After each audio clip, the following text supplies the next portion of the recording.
আমি শুনে নিচ্ছি, সব বলে দিচ্ছি। আপনি বেশি কথা বলবেন না, অনেক হয়েছে। কোনো রাজনীতি করবেন না, রাজনীতি করছে এখানে। এক তরুণীর মর্মান্তিক মৃত্যুর বিচার চেয়ে পেয়েছেন মাওবাদী তকমা খোদ রাজ্যের মুখ্যমন্ত্রীর কাছ থেকে, কিন্তু প্রতিবাদ স্বর হারায়নি। আর সেই লড়াইয়ে কামদুনি মৌসুমী ও টুম্পা কয়াল এবার পাশে পেলেন তৃণমূল বিধায়ক শিখা মিত্রকে। মমতা বন্দ্যোপাধ্যায় প্রকাশ্য সভা থেকেই কামদুনি কাণ্ডে তোপ দেখেছেন, কিন্তু দলনেত্রীর উল্টো পথে হেঁটে দুই মহিলাকে কেন মাওবাদী বলা হলো তা নিয়ে বিস্ময় প্রকাশ করেছেন তাঁরই দলের বিধায়ক।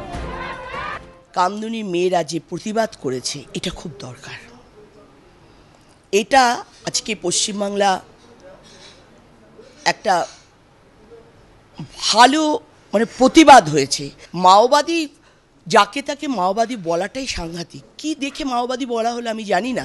পুলিশের ভূমিকাতেও ক্ষোভ উগরে দিয়েছেন এই তৃণমূল বিধায়ক। পুলিশ তো শুনছি কোনো কিছুই নেয় না, এই অভিজ্ঞতাটা আমার নিজেরও আছে। পুলিশ কিন্তু আজকে ভীষণ দলবাজি করছে। সাধারণ মানুষ গেলে পুলিশ তার দিকে তাকায় না। যেই দল থেকে কোনো ফোন করা হয় তখন সেটাকে, এটা তো প্রশাসনের কাজ নয়। এর আগেও একাধিক ঘটনায় দলের বিরুদ্ধে তোপ দেখেছেন শিখা। বিধানসভায় হাতাহাতির ঘটনাকে প্রকাশ্যে তিনি নক্কারজনক বলে মন্তব্য করেছেন। আবার শিয়ালদার সূর্য সেন মার্কেটে অগ্নিকাণ্ডের পর স্থানীয় পুর প্রতিনিধি তাঁর সঙ্গে বৈঠক করতে চাননি বলেও সরাসরি অভিযোগ করেছেন। এবার রাজ্য রাজনীতিতে ঝড় তোলা কামদুনি কাণ্ড। কামদুনিতে গিয়ে মুখ্যমন্ত্রীর মেজাজ হারানো নিয়ে সমালোচনায় সরব বিভিন্ন মহল। তাঁরই দলের অন্তরের এই সমালোচনা এবার মমতার অস্বস্তি আরও বাড়াবে বলেই মনে করছে রাজনৈতিক মহল। সঞ্জয় মিত্র রিপোর্ট, এবিপি আনন্দ, কলকাতা।